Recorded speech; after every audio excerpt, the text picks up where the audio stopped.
I've heard quite a few sayings through the years that have helped me in my sobriety and in my life generally.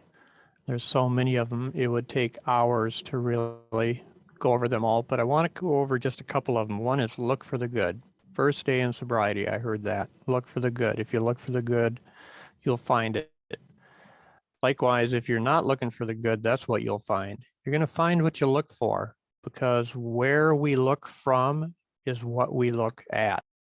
There's no such thing as reality. There's only perception, like Buddha said. When the student is ready, the teacher appears. So look for the good. It's up to you. I'm in charge of what I say to some degree. You're in charge of what you hear. If I turn my will and my life over to the care of God as I understand God, and that started with the set-aside prayer, asking God to help me forget everything I think I know so I can learn something new, and I get out of my own way, then I become a conduit.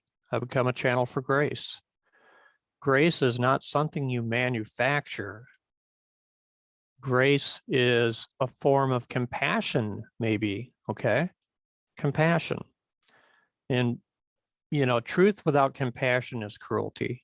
I heard a speaker say that in an alumni event at Hazelden. And a friend of mine was newly sober, and he invited me to this alumni event, and the comedian was really powerful. And that was one of the couple of things that he said that I remembered, and it impacted my life. But it tied into starting with compassion, looking for the good. How can you have truth and compassion playing out in the same conversation?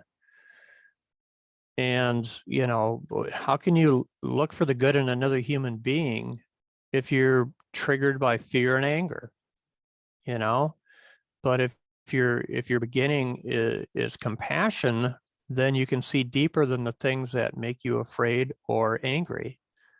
And then it becomes an inside out thing where you take your power back. No one can give you freedom. No one can take it away. Not this type of freedom. I mean, I've seen people that were locked up that were freer than the people out here who think they're free, because the freedom is up here, and it's here in our hearts. And, the balance between the mind and the heart, the internal and the external, if you will, is huge. A union of polarities is one way I've heard it too.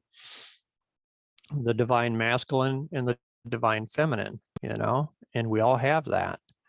So I think Mother Earth, Father Sky is another way of seeing it, however you want to see it. But if it, all that stuff, it makes you feel grateful. And gratitude is a great cleanser for everything. And freedom of speech is just compassion in practice.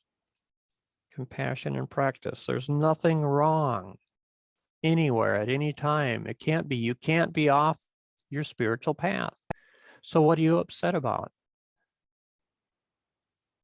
Forgive everything. Forgive everything until you don't need forgiveness anymore. Forgiveness always runs deeper than the transgression that led to forgiveness. So without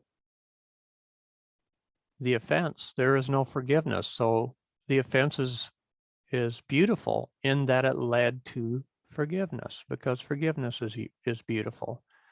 And the forgiveness becomes more powerful than the thing that brought us there, which is the offense. And it's going to be a hard pill to swallow for a lot of people. But, if we love the offense and the offender in its original condition, the part that no one can screw up, seeing the offender deeper than the offense,